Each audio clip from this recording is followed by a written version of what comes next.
Let's make a protein-packed, low-fat, plant-based hot dog that tastes good. Okay, for this, you're going to want your food processor. We're going to start out with a half cup of vital wheat gluten.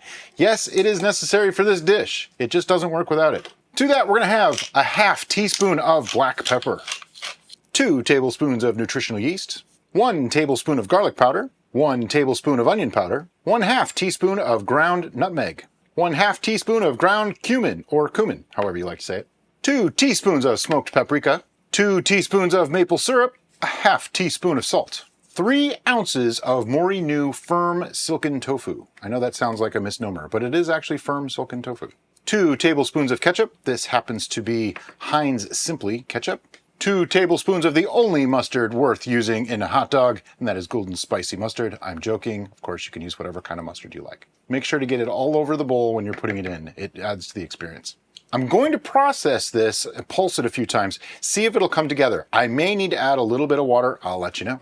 I did not end up needing any water. After just a few pulses, it started to come together. Ran it for about maybe 20 seconds, and you get what feels like peanut butter, which means you're on the right track. It'll start to like throw itself against the sides of the food processor. That's perfect. So now I just want to get it out of my food processor and onto my board and get it all. I mean, you know, you paid for it.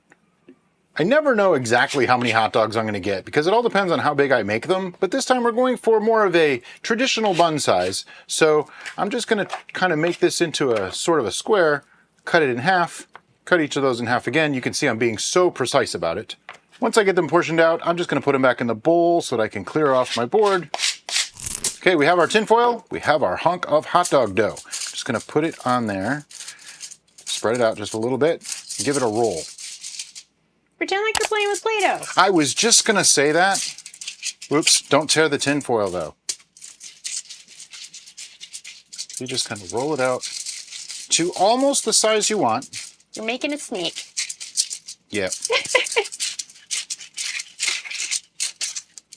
Okay, that's about the size we want. Fold it over, grab your dough scraper, and press that tin foil up against it. And it should make a nice, round, tight shape. Roll that up. Notice I have a lot of extra tin foil. That's intentional. That is so that I can have a really long end, and there's a lot of winds on top of that hot dog to prevent explodage, because they do tend to like to burst their bounds if you're not careful. Now, I've done the other 3 already, and as you can see, they're all different, and that's okay. This is homemade food. To cook these, we're going to be using the Instant Pot. Now, if you don't have an Instant Pot, you could try steaming them. It will take a little bit longer. I would go about 45 minutes for steaming.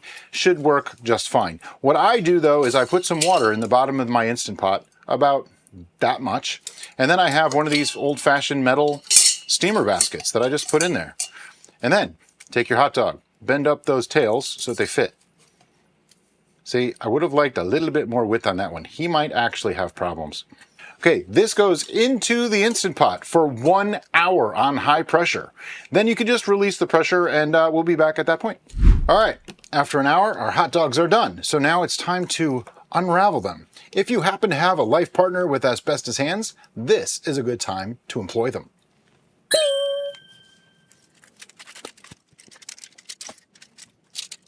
They are a little bit fragile, so be a little careful as you're doing this. Just give it a little wiggle. It'll come out. At this point, these are a little bit fragile, like I said. So what I want to do is put them in a dish or a bag or something and put them in the fridge, let them cool overnight.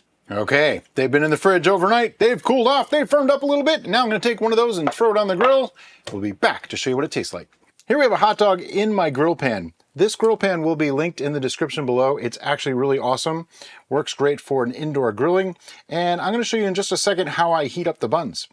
Okay, super easy way to heat up your bun. Make sure it's folded but not cut all the way through, and just lay it over the hot dog. And just give that a couple of minutes, like maybe a minute, and then it'll heat the bun all the way through and toast the edge just a little bit. Okay, first I want to apologize to those of you that believe it is blasphemy to put either ketchup or mustard on a hot dog, let alone both. That's how I like it, so that's how I did it. You, of course, are free to do it however you like, and I don't mean to wave a knife at you. I'm going to cut this in half, though, so that we can see what it looks like on the inside, and, you know, that way we each get some.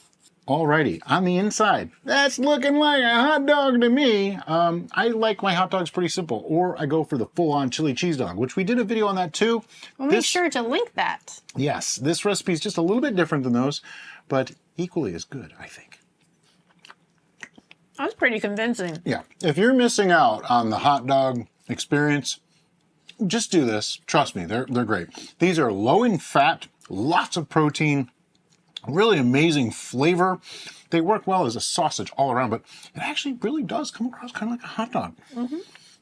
I'm just really impressed. We experimented so many different ways with these. If you do not want to pressure cook, steam them. Please don't bake these. It won't come out good. Do not, under any circumstances, air fry them. In the tinfoil. Don't do it. Don't do it. It comes out like more like a corn dog without the dog. Yeah. It was not good. But this is amazing. Be sure to have lots of napkins. If you enjoy hot dogs, regardless of how you choose to top it, this might be the way to go. As always, guys, thank you so much for watching. We'll see you next time on The Bistro.